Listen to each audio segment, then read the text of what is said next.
Comentário expositivo do Novo Testamento.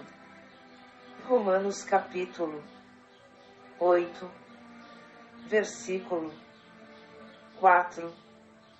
Para que a justiça da lei se cumprisse em nós, que não andamos segundo a carne, mas segundo o Espírito. Para que a justiça, essa justiça da lei é que ela era justa e boa, o que não pode ser satisfeita na vida daqueles para quem ela foi enviada, no caso dos judeus ou dos filhos de Israel. Cumprir a justiça da lei era ter que atender a todas as suas exigências, desde os 10 mandamentos, que representavam os mandamentos vindos diretamente de Deus, bem como todos os preceitos civis e sociais escritos por Moisés. Isso no sentido de reger a vida nacional do povo de Deus, os hebreus. De forma que, a lei exigia santidade absoluta dos judeus, porém, eles não tiveram a capacidade de atender às exigências da legislação de Moisés. Da lei. É bom lembrar que a lei de Moisés não era composta apenas de mandamentos e estatutos de ordem religiosa, mas era uma legislação completa para a vida nacional daquela nação. Como hoje nós temos em nosso país, a Constituição Federal, o Código Civil, o Código Penal e outras leis e estatutos que regem a nossa nação.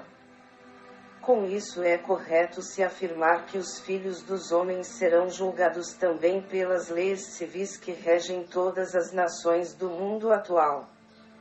Agora, quanto à lei de Moisés, a Igreja de Cristo não é obrigada a cumprir todos os seus requisitos, porque o Evangelho declara que Cristo cumpriu em nosso lugar as exigências da lei.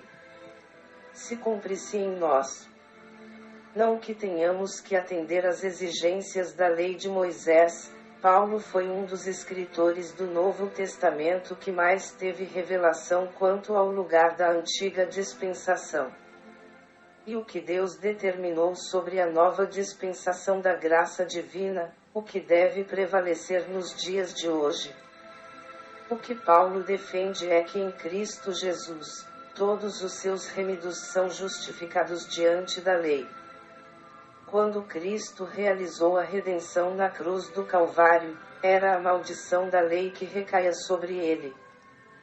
Por isso que está escrito, o castigo que nos traz a paz estava sobre ele, e pelas suas pisaduras fomos sarados. De forma que o resultado da expiação de Cristo veio sobre os seus remidos, porque fomos reconciliados com Deus pela propiciação de Cristo.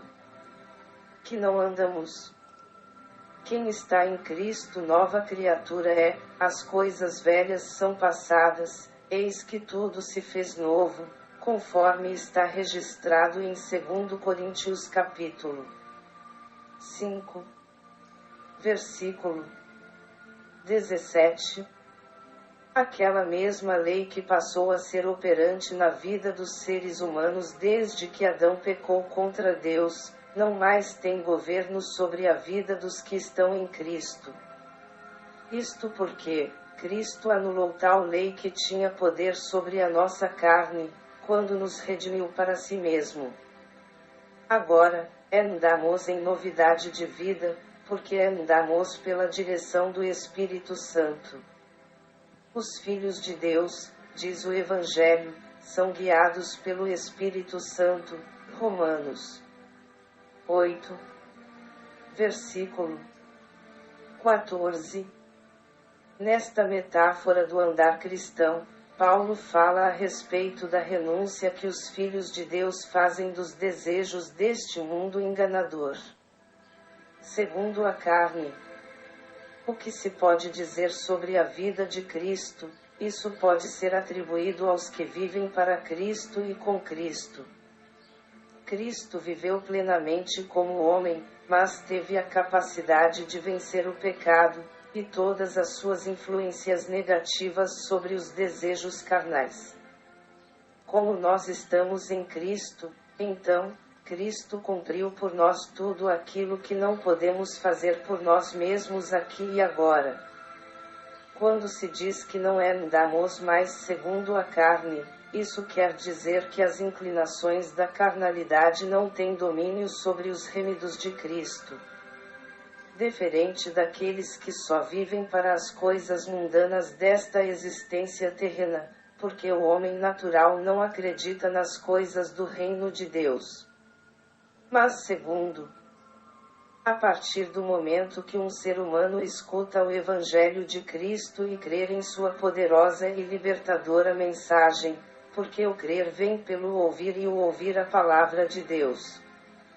Desta forma, o Espírito Santo produz nesta pessoa o novo nascimento, bem como dá início ao processo da regeneração espiritual, em que a pessoa passa a ser transformada pela força da santificação na imagem de Cristo.